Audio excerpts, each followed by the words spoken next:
In this video, I will show you how to make a cute reusable cotton face mask. I got this information from deconis.com and I will be linking their website in the description below. This project requires woven cotton fabric. I chose to use two different kinds, a plain white one and a printed one. This is optional, but for mine I'm adding an extra layer of this lightweight cotton on the inside. These are the measurements for a small and large mask. I'm making an adult size, so my fabric will be 9 inches long and 6 inches wide. Here I'm pinning the first layer onto the second fabric so I don't have to remeasure it.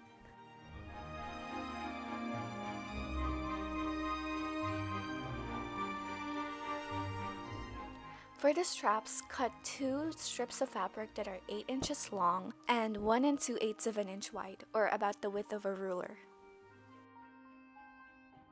The website said to use 7 inches of rope elastic, but since I don't have that, I decided to do 8 inches of cotton fabric instead.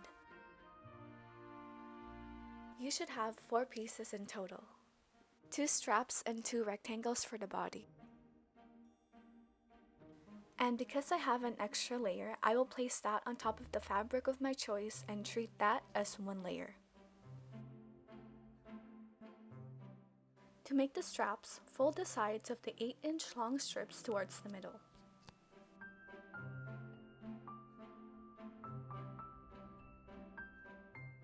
And then fold it in half.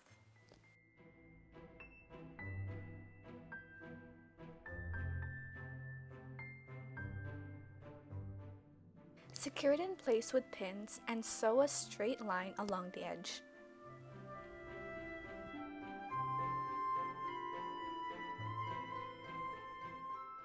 If you're not interested in the embroidery, I will put a timestamp on the screen and you can skip to that to watch the construction.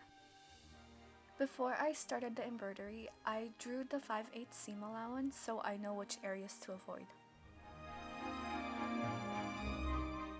And I faintly drew the flowers. For this mask, I did 5 on the top and 5 on the bottom. I prepared the fabric by putting it on a hoop. The hoop is optional, but I find that it makes the job a lot easier. Here I'm showing a quick and easy floral embroidery. Start with the yellow thread and poke the needle through the middle of the petal, then wrap the thread around the needle once clockwise.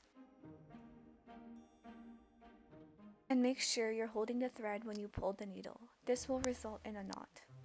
You should have equal numbers of knots and petals.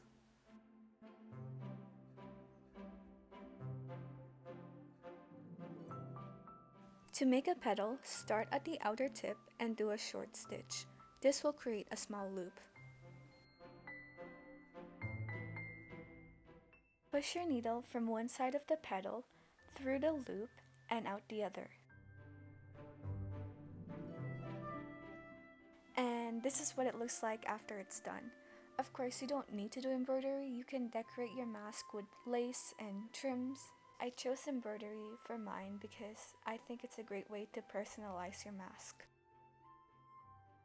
To construct the mask, place one layer on top of the other. And since I have that extra fabric, I'm keeping that on the top because that will be on the inside. Make sure the good sides of your two fabrics are facing. Sandwich the straps in between the two layers. Make sure you leave some space on the longer side because of the seam allowance. Pin it in place and repeat the steps on the other side.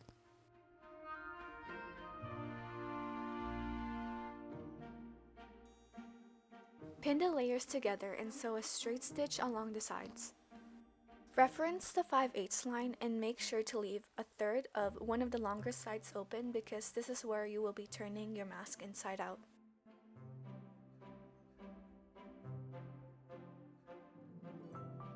Trim the rough edges. To flip, pull the strings from the inside out.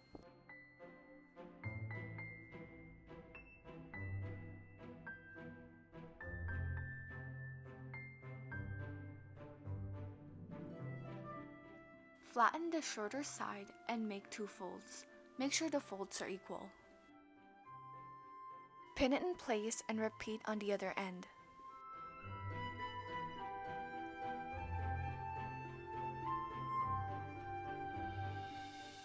Pin the longer sides as well to keep it flat.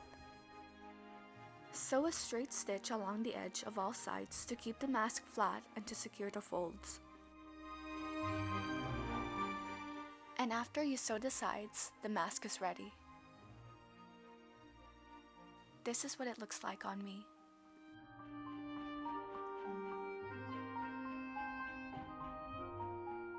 And because it's made out of cotton, you can wash it and wear it multiple times.